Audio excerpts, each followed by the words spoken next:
நீங்கள் ஏதோ தமிழகத்திலே எப்போதுமே வெற்றி பெற்றுக் கொண்டிருந்தவர்களைப் போல சொல்லிக் கொண்டிருக்காதீர்கள்.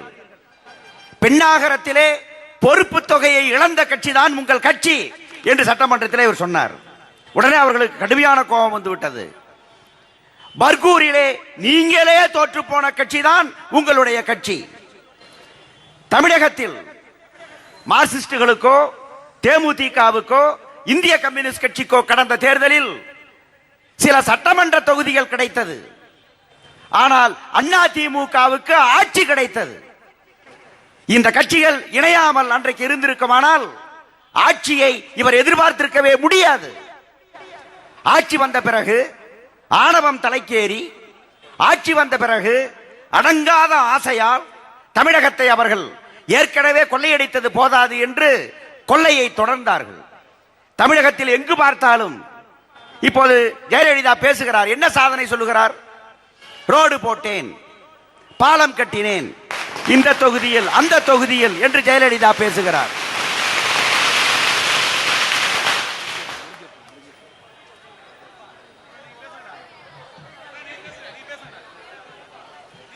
ரோடு போட்டேன், பாலம் கட்டினேன், ஒவ்வொரு தொகுதியில் 130 கோடி 140 கோடி என்றுதான் அவருடைய உரையிலே அதிகமாக பேசுகிறார். ரோடு போடுவது எந்த ஆட்சியாக இருந்தாலும் செய்யும். எதையுமே செய்யாமல் ஒரு ஆட்சி இருக்க முடியாது.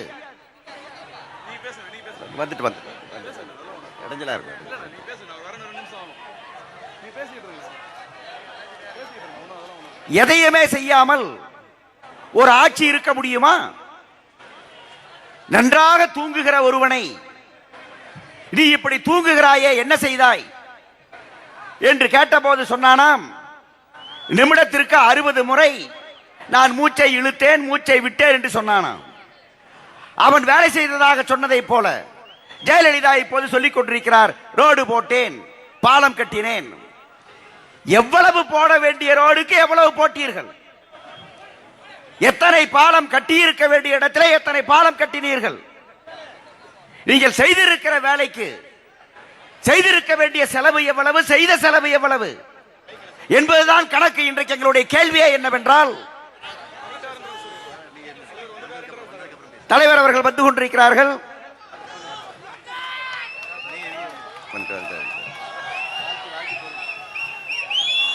என்று சொன்னால் புது சக்தி பிறக்குமாடா, காட்டன் பேரை கேட்டால் வந்த இடியும் நிற்குமாடா, காட்டன் நடை போட்டால் அந்த வனம் பொழியுமாடா, காட்டன் நாடு சோழனை மறுமடா, தொண்டனை அந்நியன் போல் அவர் எண்ணியதில்லையடா, அவர் சொந்த செலவினிலே கல்வி சாலை தந்தவரடா.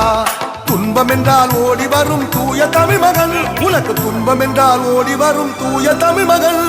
கொடி பறக்குதடா காட்டன், கொடி பறக்குதடா, அலை அடிக்குதடா காட்டன், அலை அடிக்குதடா.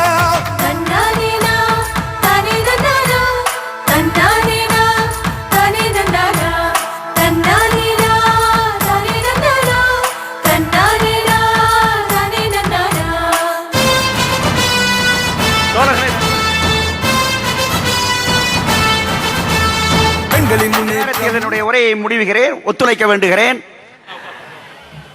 சாலை போட்டதாக சொல்லுகிற ஜெயலலிதாவுக்கு எங்களுடைய கேள்வி, சாலைக்கு நீங்கள் செய்த செலவு எவ்வளவு, செய்திருக்க வேண்டிய செலவு எவ்வளவு, அதுதான்.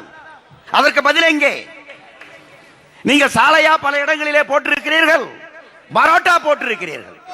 பரோட்டா எப்படி ஏடு ஏடாக வருமோ அப்படி நீங்கள் போட்ட சாலை ஏடு ஏடாக வந்து கொண்டிருக்கிறது. இந்த சாலை எல்லாம், நீங்கள் கட்டி இருக்கிற பாலம் எல்லாம் எந்த அரசாக இருந்தாலும் அதையெல்லாம் செய்யாமல் இருக்கிற காரியங்கள் அல்ல. எங்களுடைய கேள்வி, விலைவாசி நீங்கள் கட்டுப்படுத்தினீர்களா? மக்கள் வாங்குகிற ஊதியத்திலே அவர்கள் பழைய விலையிலே வாழுவதற்கான வாய்ப்பை தந்தீர்களா? வறுமையும் பசியும் பட்டினியும் கோடான கோடி தமிழ் மக்களை வாட்டி வதைக்கிற விலைவாசிக்கு நீங்கள் கடிவாளம் இட்டீர்களா? நீங்கள் விலைவாசியை குறைக்காவிட்டாலும் பரவாயில்லை, அது அதிகமாகாமல் பார்த்துக் கொண்டீர்களா? கேட்டால் உணவகம் என்கிறீர்கள். உங்கள் உணவகத்திலே உண்பது எத்தனை பேர்?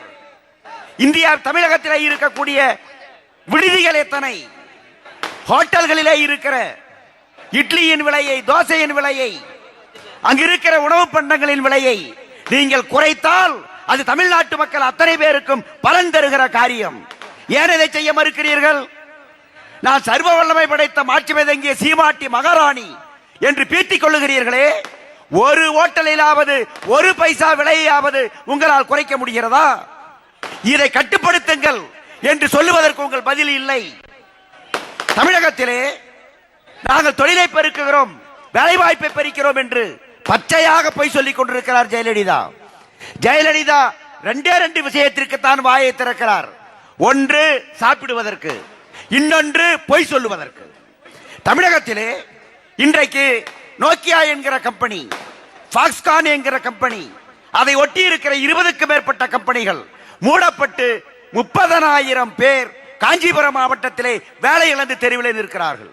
வேலை இழந்தவர்கள் வயது என்ன தெரியுமா? 25, 26. இதுதான் உங்கள் ஆட்சி. எங்கே புதிய தொழில்? தமிழகத்தினுடைய பல தொழில் பக்கத்து மாநிலத்திற்கு போகிறது, குஜராத்துக்கு, ராஜஸ்தானத்திற்கு போகிறது. தமிழகத்திலே கோடிக்கணக்கான மக்களுக்கு வேலை தரக்கூடிய சின்ன சின்ன பட்டறை தொழில்கள் அழிந்து வருகிறது. பட்டாசு தொழில், தீப்பெட்டி தொழில் என்று அத்தனையும் இன்றைக்கு அபாயத்தில் இருக்கிறது. இதையெல்லாம் கட்டுப்படுத்தாத ஒரு ஆட்சி தமிழகத்திற்கு அவசியமே இல்லை. ஒரு நொடி கூட ஆட்சியில் இருக்கிற அருகதையற்றவர் தான் ஜெயலலிதா என்பதை ஒவ்வொரு துறையிலும் நாம் நிரூபிக்க முடியும். அதனால்தான் 6 பெரும் தலைவர்கள் எந்த ஊழலுக்கும் எந்த குறைக்கும் கரைக்கும் ஆளாகாத அந்த ஆன்மாக்கள் இன்றைக்கு ஒன்றாகி இருக்கிறார்கள். இந்த 6 பேருடைய ஒற்றுமை ஒன்றே தமிழகத்திலே மாற்றம் தேவை என்கிற மக்களின் எதிர்பார்ப்பை எதிரொலிக்கிற தலைவர்கள் இவர்கள் என்பதனுடைய சான்று. இப்போது நம்முடைய தமிழகத்திற்கு இவர்கள் 2 கட்சியும், அதிமுகவும் திமுகவும் கொடுத்தது என்ன? ஒன்று அழிவு. என்ன அழிவு? எந்த ஆற்றுக்கு வேணாலும் போங்கள், அங்கே அடிக்கப்பட்டிருக்கிற மணல் கொள்ளையை பாருங்கள். எந்த மலைக்கு வேண்டுமானாலும் போருங்கள், அங்கே நீங்கள் அடித்திருக்கிற கிரானைட் கொள்ளையை பாருங்கள். எந்த சாலை, பாலம், சாக்கடை என்று பாருங்கள், அங்கே கட்டுவதற்கான அந்த பணத்திலே கட்டிங்கும் கமிஷனும் அடிக்கப்பட்டிருக்கிற அளவை பாருங்கள். அழிவு என்றால் சின்ன அழிவல்ல, பேரழிவை கொண்டு வந்தார்கள். அடுத்தது அவர்கள் இழிவை கொண்டு வந்தார்கள். என்ன இழிவு? இந்தியாவிலேயே தேர்தலிலே ஓட்டுக்கு பணம் கொடுக்கிற, யாரையும் மிஞ்சுகிற கொடிய மாநிலமாக தமிழ் மாநிலத்தை மற்றவர்கள் பார்க்க வைத்தவர்கள் இந்த கொடியவர்கள். இழிவு என்றால் 1,76,000 கோடி வருமானத்திற்கு மேல் சொத்து, மலைமலையாய் குன்று குன்றாய் பணம் என்று திரட்டக்கூடிய ஊழல் பெருவெளியில் இருக்கிற மாநிலம் என்கிற இழிவை இந்த 2 கட்சியும் தமிழ்நாட்டுக்கு தந்திருக்கிறார்கள். ஆகவே அழிவை, இழிவை தமிழகத்திற்கு தந்த இந்த 2 கட்சிகளையும் தொலைத்து தலைமுழுகுவதுதான் தமிழர்களின் நன்னாள். அதுதான் தமிழர்களின் பொன்னாள். அந்த பொன்னாள் தான் வருகிற மே 16. அந்த 16 மகத்தான மாற்றத்தை உண்டாக்குவதற்கு நம்முடைய தலைவர் பெருமக்கள் வகுத்திருக்கிற இந்த வியூகம் நிச்சயமாக மகத்தான வெற்றி பெறும். வெற்றி நீங்கள் தர வேண்டும் என்று கேட்டுக்கொண்டு நம்முடைய அனைத்து கூட்டணி கட்சியினுடைய வேட்பாளர்களுக்கும் உங்கள் வாக்குகளை அளிக்க வேண்டும். வில்லிவாக்கம் தொகுதியிலே நாம் பேசிக் கொண்டிருக்கிற இந்த இடத்திற்கு சற்று பின்னாலே சிட்கோ என்கிற இடம் இருக்கிறது. கடந்த வெள்ளத்தில் அந்த சிட்கோ பட்ட பாடு இங்கு இருக்கிற எல்லோருக்கும் தெரியும். அனைத்து முழுகி போய் 30 ஆண்டுகள் 40 ஆண்டுகள் சேமித்த அனைத்தையும் இழந்து போய் சிறிய நடுத்தர தொழிலதிபர்கள் அவர்கள் தற்கொலைக்கு தள்ளப்பட்டார்கள். அப்படிப்பட்ட கொடுமை நடந்த இடம் இந்த இடம். அந்த வெள்ளத்திற்கு யார் பொறுப்பு? இந்த மக்கள் வெள்ளமே. நீங்கள் பதில் சொல்ல வேண்டும், வருகிற தேர்தலிலே பதில் சொல்ல வேண்டும் என்று உங்களை கேட்டுக்கொண்டு கடைசியாக கடந்த வெள்ளத்திலே அடித்து செல்லப்பட்டவர்களே ஏராளம் இருக்கிறது. அதிலே ஒருவர் இந்த தொகுதியின் முன்னாள் எம்எல்ஏ ஜேசிடி பிரபாகரன் அடித்து செல்லப்பட்டு கொளத்தூரிலே போய் விழுந்திருக்கிறார். இப்போது நிறுத்தப்பட்டிருப்பவரை இந்த மக்கள் வெள்ளம் அடித்து செல்லும் என்கிற தீர்ப்பை வில்லிவாக்கத்திலே தர வேண்டும் என்று கேட்டுக்கொண்டு வாய்ப்புக்கு நன்றி கூறி முடித்துக் கொள்கிறேன். வணக்கம்.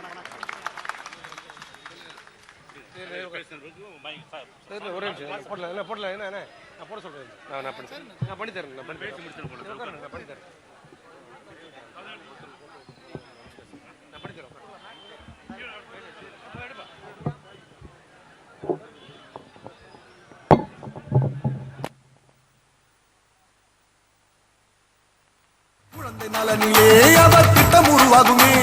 விவசாயி வேதனை மறந்து மாறும் சாதனைகள் மாணவர் எதிர்காலம் காட்டன் மனதின் நிகழ்காலம் நம் நன்மைக்காக வருகிறார் இந்த நாட்டுக்காக வருகிறார் இதை பாட்டுக்காக சொல்லவில்லை நம் வீட்டுக்காக ஓட்டளிப்போம் ஓடி உழைக்க ஊழலை தடுக்க காட்டன் நேரம் பேசின மேடையில் விட்டிருக்கும் தலைவர் மக்களே, உங்கள் அனைவருக்கும் என் நன்றி கலந்த வணக்கம் தெரிவித்துக் கொள்கிறேன். அதே போல இருக்கு எல்லாருக்கும் நன்றி சொல்ல விடுவோம்.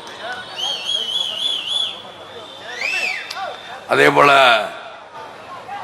பெரும்பாலான பெரியோர்களே, தாய்மார்களே, அன்பு கொண்ட சகோதர சகோதரிகளே, என் உயிரிலும் மேலான அன்பு தமிழஞ்சங்கள், உங்கள் அனைவருக்கும் என் நன்றிகள் வணக்கம் தெரிவித்துக் கொள்கிறேன். கூட நம்ம சவுந்தரராஜன் ரொம்ப பிரமா பேசுறார். அப்போ என்கிட்ட கேட்டார், எப்படி இருந்துச்சு உங்களுக்கு அங்கே திருத்தணி அப்படின்னாரு. ஏன்னா இங்கேருந்து இங்கே வரதுக்குள்ளும் போதுன்னு இருக்கிறேன். ஏன்னா இப்போ தான் சொன்னார், சிரிச்சேன்னா ரோடு புரடா மாதிரி இருக்கேன் நான், அடுக்கடுக்கா. உண்மைதான், அந்த ரோடு வந்து பார்த்தா தான் தெரியும். அவர் சொன்னபடி ரோடு புரடா மாதிரி தான் இருந்துச்சு. என்றால் இவங்க சொல்லுவாங்க சும்மா, நான் தமிழ்நாடை தலைமுறை செய்வேன், தமிழ்நாடை தலைமுறை செய்வேன். ரைட், ஒத்துக்கிறேன், நான் ஒத்துக்கிறேன். தமிழ்நாடு 5 வருஷம் உங்கள்கிட்ட ஆட்சி கொடுத்தேன். அப்போல்லாம் தமிழ்நாடு நிம்மறாது, இனிமேல் ஓட்டு போடுங்கன்னு நம்புற வச்சுறேன். அம்மா முதல்ல நிம்மரை வச்சது போதும், முதல்ல உங்களை நம்பி ஐயா அம்மா அம்மான்னு குனிகிறாங்களே, இந்த ஆம்பளையில நிம்மரை வைக்க பார்ப்போம், அப்புறம் தமிழ்நாடு வைப்போம். அப்போ தமிழ்நாடு நிம்மரை ஆம்பளையில நிம்மரை வைக்க முடியல. அதுக்கப்புறம் குண்டே நிமிர்ந்து அடிச்சு உங்களுக்கு குனிஞ்சுவான்னு அதுக்கு தானே ஓபிஎஸ் இருக்காரு, அம்மா அம்மான்னு. அப்படியே அப்படியே அப்போ நிதி மந்திரி இந்த அளவுக்கு இருந்தாருன்னா அப்போ மற்றவங்களாம் எப்படி இருக்கணும்? இது ட்ரைனிங்கா. எப்படி ஃபைட் மாஸ்டர் இப்போ புஷ்பா வந்தாருங்க, என்னை பார்க்க வந்தார்ல, என்ன புஷ்பான்னு கேட்டேன்னு, இந்த ஏரியா நம்ம ஏரியானுங்கம்மா. அவர் வந்து ஃபைட்டில் அவர் ட்ரைனிங் பண்ணுவோம், மாஸ்டர்ஸ் இப்படி குத்தணும் இதெல்லாம் என்கிட்ட அதே மாதிரி ட்ரைனிங் யார்கிட்ட? ஓபிஎஸ் வந்து அதிமுக யாரும் அம்மா பார்க்க போனால் இப்படி வாயை பூத்திக்கிட்டு இப்படி, அதுக்கு ஒரு எக்ஸசைஸ் இருக்கு. சொல்லி காட்டினா வேற, சொல்லி காட்டாமல் இருக்கணும்னா அது வேற. அப்படி போனாதான் பதவி. அதே போல் என்ன கதைகள் இருக்கு, அந்த கதைகளும் சொல்லுகிறேன். என்ன ஏன்னா ஏன் விஜயகாந்த் இப்படி சொல்லுங்கன்னா, இந்த மோதிரத்தை நீங்கள் பார்த்துருப்பீங்க.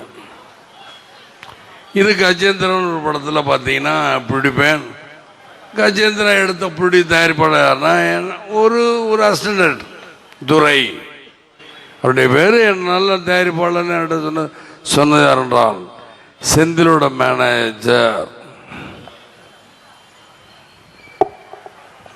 இறங்கிட்டு கொஞ்சம் செந்திலோட மேனேஜர் தான் சொன்னார்.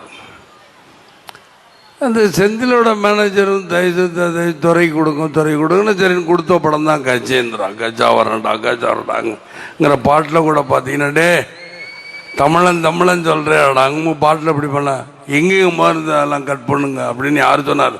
ராமதாஸ். யாரும் இன்னைக்கு இருக்க நீங்கள் பாமகன்னு சொல்கிற அந்த ராமதாஸ் என்னை கட் பண்ண சொல்லலாம். ஏன் நம்ம என்னமோ பயந்து விஜயகாந்த் எப்பளும் யாருக்கும் பயப்பட மாட்டான். நல்லதுக்கு நல்ல மனதுக்கு தான் பயப்படுவான், அவர் யாருக்கும் பயப்பட மாட்டேன். இவர் என்னமோ பயந்துருவாருன்னா இப்போ படம் தானே போனால் போதும். ஆனால் அதுக்காக பயந்து ரஜினி அந்த மாதிரிலே 6 மணி நேரம் பின்வாங்க மாட்டேன். இந்த விஜயகாந்த் மாத்திரம் ரஜினி சாரே சொன்னார். ஏன்னா ரஜினி சாரே சொன்னார்னா ரஜினி சாரை பற்றி எழுத வேண்டாம். ரஜினி சார் என்ன சொன்னார்னா, ஏன் நான் ரஜினி சாரை பற்றி போய் சொல்லணும், ரஜினி சார்கிட்ட நாங்களும் போராட முடியும் வாங்குவாங்கண்ணா, ஆனால் நாங்கள்லாம் பேசலாம்.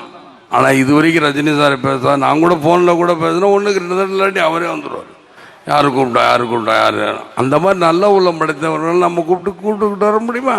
கூப்பிட்டு வரலாம் வாங்க அப்படின்னா தேவையில்லாத சண்டைகள் நம்மளுக்கு. இதுக்கு உடனே பத்திரிக்காரங்க செருங்கன்னு பின்ன கை தட்டுவாங்க, பிரிங்கன்னு. எப்படி பிரிக்கிறது தான் வழியை பார்ப்போம். ஏன்னு சொல்லுகிறேன் அப்படின்னா இது தான். அதே மாதிரி தலைநிமுறை வைப்பேன், தமிழ்நாடு தலைநிமுறை வைப்பேன். இங்கிட்டு ஜெயலலிதா இங்கிட்டு கலைஞர் சொல்லுவோம். 2 பேரும் என்ன சொல்கிறாங்க, தமிழ்நாடு தலைநிமுறை வைக்கிறது. ஏன் இவர்கிட்ட 5 தடவை குடித்தது, 5 தடவை முதலமைச்சர் இருந்தது யார்? கலைஞர். 3 தடவை முதலமைச்சர், நீ 3 தடவையா? ஆனால் 5 தடவை முதலமைச்சர். 2 தடவை எங்கே போனாங்களோ எங்கே வந்தால் உங்கள் எல்லாருக்கும் தெரியும். அவங்களும் 5 தடவை முதலமைச்சர். சரி, அவங்களும் 5 தடவை உங்கள் 2 தடவை தமிழ்நாடை கூட்டிச்சோராக்குறது தான். நீங்கள் 2 பேரும் இருந்தீங்களா? நீங்கள் 2 பேரும் தமிழ்நாடை கூட்டிச்சோராக்குறது தான் இருந்தீங்களா அப்படின்னா ஆமாம் அப்படிங்கிறாங்க. உண்மை அதுதான். ஏன்னா எங்களை போன்ற நல்ல உள்ளங்கள் ஒரு போர் தான் நடக்கும், அவங்களுக்கும் எங்களுக்கும். நாங்கள் நல்ல உள்ளங்கிறோம், அவங்கள அநீதிங்கிறோம். அதுக்கு விவாதம் பேடை. என்ன விஜயகாந்த் இப்படி சொன்னார் சொல்லுங்க. நான் பயந்து போய் யாருக்கும் உண்மைக்கும் நேர்மைக்கும் அன்புக்குத்தான் பயப்படுவேன் தவிர உண்மையான உழைப்புக்குத்தான். இந்த புஷ்பா கூட ஏன் நான் வந்தேன், புஷ்பா எத்தனை படத்தில் கூட சண்டை போட்டார். ஏன்னா அதான் உண்மைக்கும் நேர்மைக்கும் அன்புக்கும். உண்மையான அன்புக்கு என்னைக்குமே மரியாதை இருக்குங்கிறது. ஏன் இதெல்லாம் சொல்றேன்னா,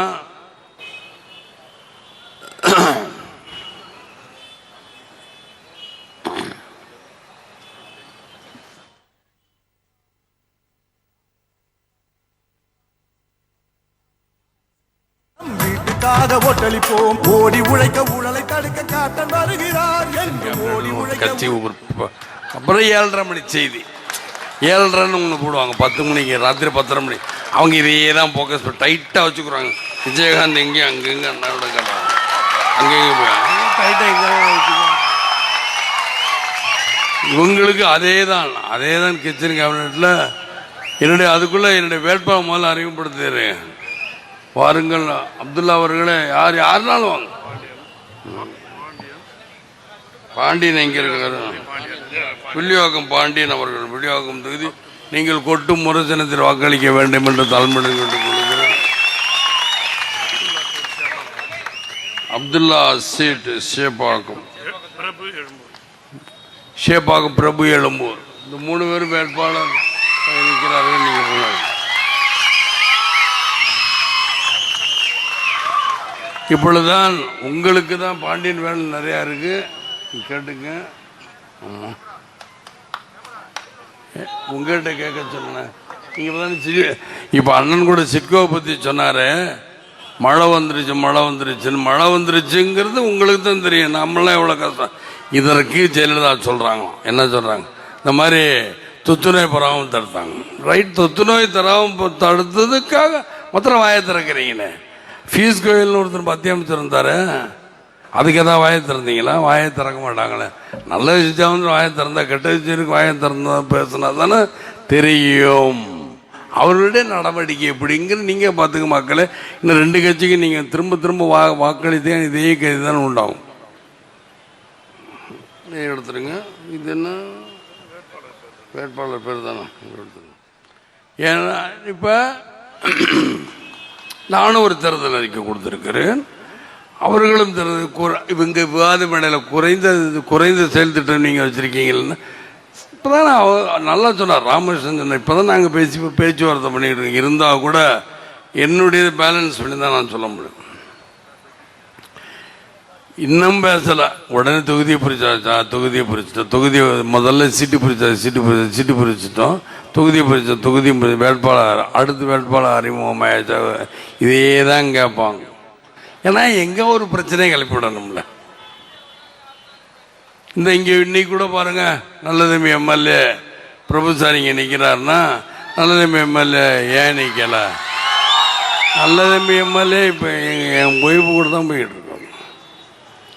நல்லதம்பி எம்எல்ஏ நிற்கலன்ட்டு மாலை மலரில் நான் தப்புறேன். தயசு தேமுதிக அப்படிப்பட்ட இழிவனச்சேன்.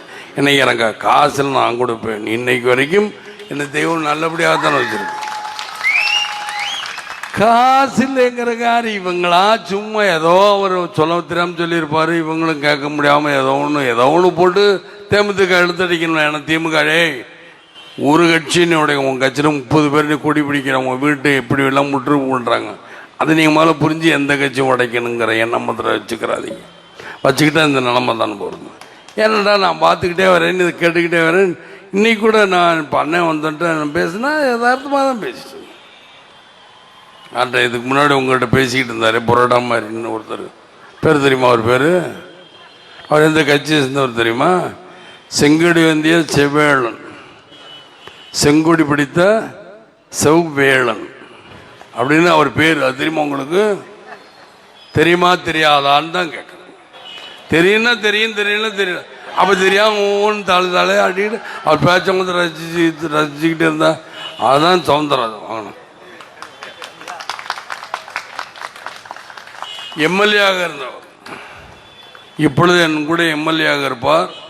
இப்பொழுதும் எம்எல்ஏ தான். நான் நம்பலை. ஏன்னா சட்டசபைக்கு ஏன்னா விஜயகாந்த் வரல இதே வந்தா மாத்திரம் அங்கே நாங்கள் என்ன கும்பிடு போட்டுக்கிட்டா போகிறோம்?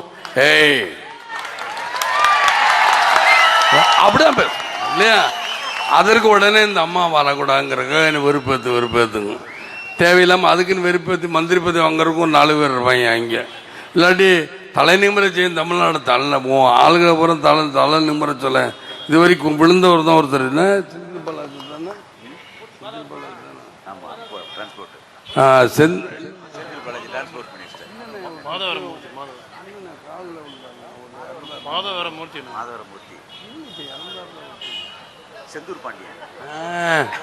பார்த்தீங்களா? செந்தூர் பாண்டியன் உங்களுக்கு மந்திரி உங்களுக்கு தெரியுமா?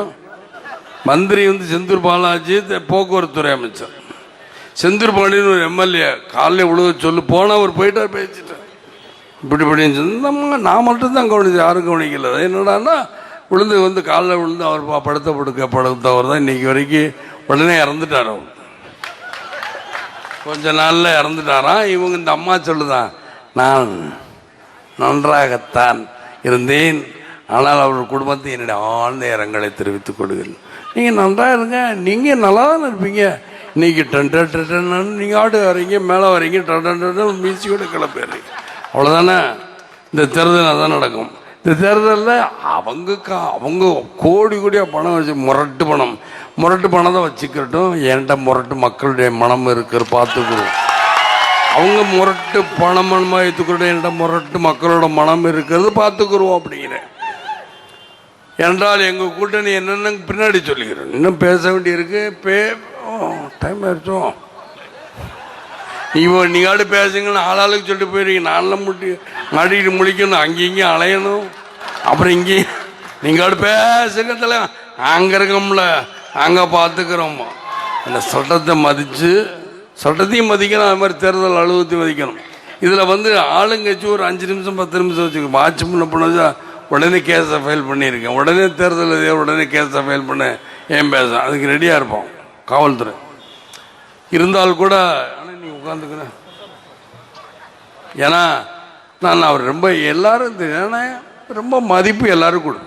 பொதுவாக யார் நிற்க வேணாம் அப்படின்னு தான் என்னுடைய கண்ணில் அடிக்கடி தண்ணி வரும்.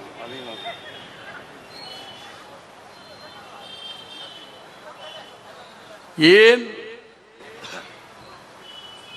விஜயகாந்த் இப்படியெல்லாம் பேசுனா எனக்குன்னா அவ்வளோக்கும் உங்களை சரி சட்டசபைக்கு வராது இவரெல்லாம் எதிர்கட்சி தலைவருங்கிறாங்களே, சட்டசபைக்கு வந்துட்டா மாத்திரம் என்ன பண்ண போகிறாங்களா தெரியாதுங்க. நான் ஏற்கனவே சொல்லி எதிர்கட்சிங்கிற தலைவர் பேர் மட்டும்தான் எதிர்கட்சி தலைவர். என்ன ஆச்சரிய ஃபீஸ் பண்ண பல்பு மாதிரி தானே இருக்கேன் நான் அப்படின்ட்டு. எதிர்கட்சி தலைவர்னா எதிர்கட்சி தலைவர் வேலையை காட்டட்டுமா? அன்னைக்கு ஜெயலலிதா கேட்டேன், பால் விலையும் பஸ் விலையும் கரண்ட் விலையும் உயர்த்திட்டீங்க, நான் எல்லாத்தையும் உயர்த்திட்டு தான் வந்து நிற்கிறேன், முடிஞ்சால் தடுத்துப்பான். என்ன போன தடவை எங்கே அதான் கேட்டேன், வெளியே வந்தேன்னு கேட்டேன். யாருக்கு இறங்குமுகம்னாங்க. யாருக்கு இறங்குமுகம்? எங்களுக்கு தான் இறங்கும், உங்களுக்கு இறங்குமுகம். சரி ஏற்ற கேட்டேன். ரைட்டு இவங்க இவ்வளோ தூரம் பேசுகிறாங்க, ஏற்றிட்டு வந்தால் நான் வந்து நிச்சயமாக இவ்வளோ பஸ்ஸு பால் விலை கரண்ட் விலையெல்லாம் ஏற்றிட்டு தான் நான் வந்து தேர்தல் நிற்கிறேன். நாங்களே போன தடவை இவங்க டெபாசிட் இழந்தாங்களே பெண்ணகரத்தில், அதை கேட்டீங்களா அப்படின்னு.